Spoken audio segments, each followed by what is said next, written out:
Hi, I'm Andy Glass with WorkshopAddict.com. Today we're going to take a look at a workshop favorite. It's the Makita 18-volt LXT cordless biscuit or plate joiner, model number XJP03Z. Quickly become one of our favorite go-to tools in the shop. Biscuits or plates are excellent for aligning parts during panel glue-ups, and that's specifically what we use this tool here. We've had 3 major projects here in the shop in the last month since we've got this tool. And we've exclusively used this. In the past, we've used some other rejoinery methods. And guys, I tell you what, you cannot beat this tool. It's so fast and convenient and really, really nice to have.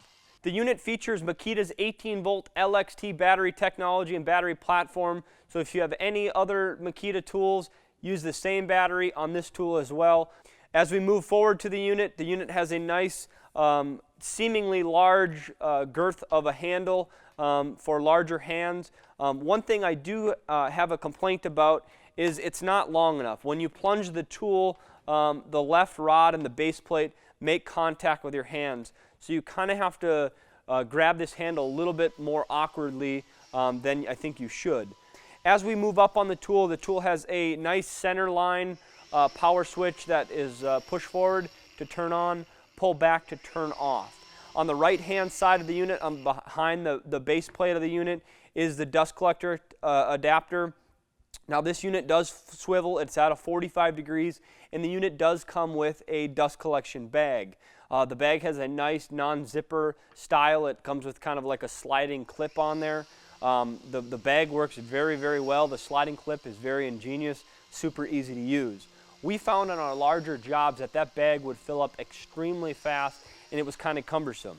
So instead, we noticed that the chips coming off a biscuit joiner are more like planer shavings. They're a little bit larger, especially when you're going into side grain, when you're doing panel glue-ups. End grain's a little bit different, a little bit finer shavings. So what we did, we took the bag off and we just pointed the unit straight to the ground and then vacuumed them up or swept them up at the end. Now the bag is super handy if you're on a job site or in a home to where you want to minimize airborne dust and minimize cleanup. So definitely don't throw that bag away. But in a workshop setting here, we put the bag in the case or in the drawer and use it without. As we move up to the right of the unit, there is a toolless turret for the depth stop for setting the depth of your biscuit for your biscuit size. Now all the most common biscuit sizes in there, 99% of the time we're going to use a number 20 biscuit, and then also there is an adjustable threaded bolt or screw here that allows you to fine tune that. So if you have variance in your biscuits or something goes a little haywire with your turret stop, you're able to fine tune that. It's nice. We found that it came right out of the factory spot on, and we didn't need any adjustments. This unit features a rack and pinion vertical fence system that has tool-free adjustment. On the right-hand side, there's a scale from 0 to 1.5 inches with a little red indicator on where the biscuit is going to be placed. Now, it should be noted that you should not put this indicator where you want the biscuit and not for your material thickness.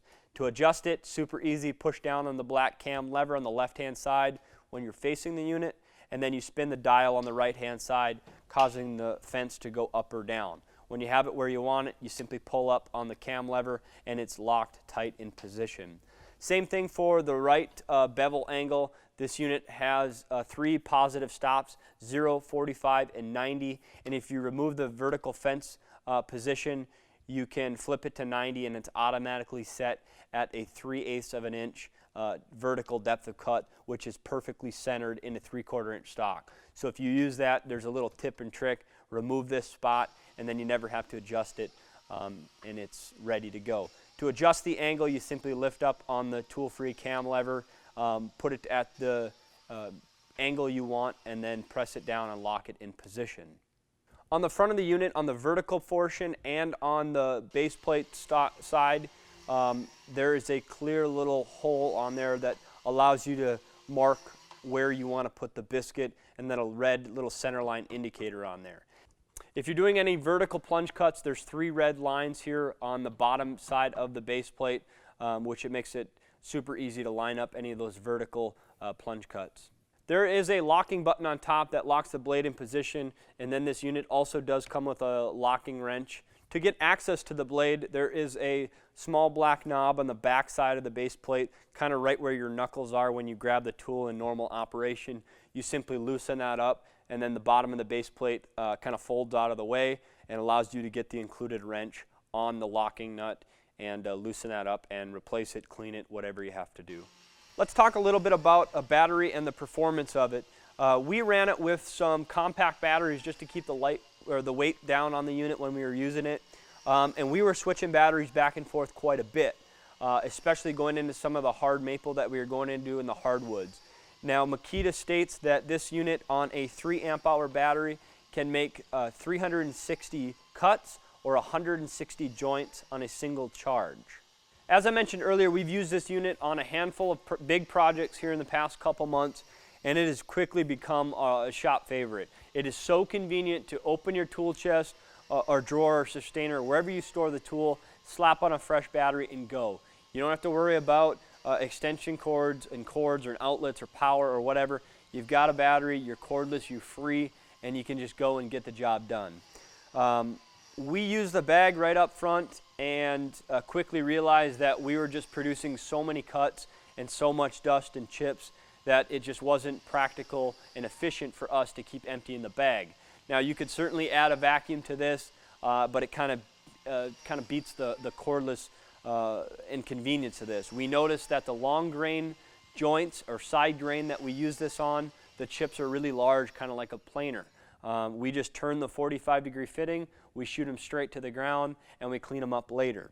If you're doing it on some end grain like we did here in an American flag project, that was a little bit more dustier, but we really should have a dust mask on there, so just be cognizant of how you use the tool and wear your PPE. Now, we use this specifically, a lot of the footage that you're watching during this video is on the American flag project that we are doing.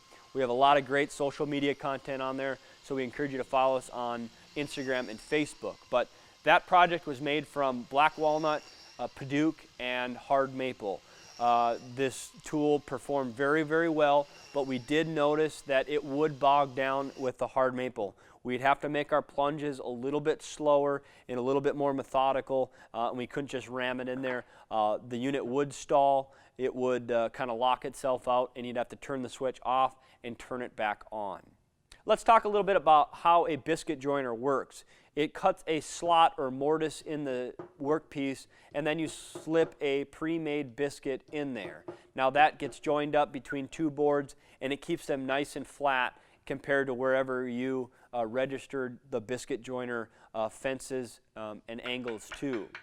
Now, a lot of people can argue there's better methods, there's different methods, or whatever out there, but we are a huge fan of Biscuits for panel alignment and panel glue-ups. Especially with this tool, an extra 5, 7, 10 minutes to add the biscuits during a large glue-up, especially like the American flag with a lot of slats and stuff.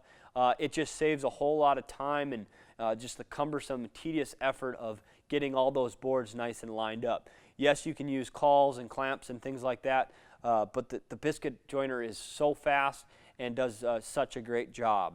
Now, it's sometimes not going to be perfect, but you got to make sure your material is nice and cleaned off, or wherever you're registering the fences from. If you have a little bit of dust there or any difference in how you're registering it from piece to piece, that difference will show up in that joint. So make sure your material is cleaned off and brushed off before you actually make your cut. If you're in the need for a solution for panel glue-ups or just joint alignment, Biscuits do offer some strength. Some argue that there are different and better options out there, and I can't argue with that, but Biscuits do offer strength, especially in some end grain situations. If you're in that need or in that market, we highly recommend you check out the XJP03Z by Makita. We are certainly happy with the performance of it, and we think you'd be too. We strongly encourage you to follow us on social media for product updates, project updates, and exclusive social media giveaways. I'm Andy Glass with Workshop Addict. Thanks for watching. I'll see you next time.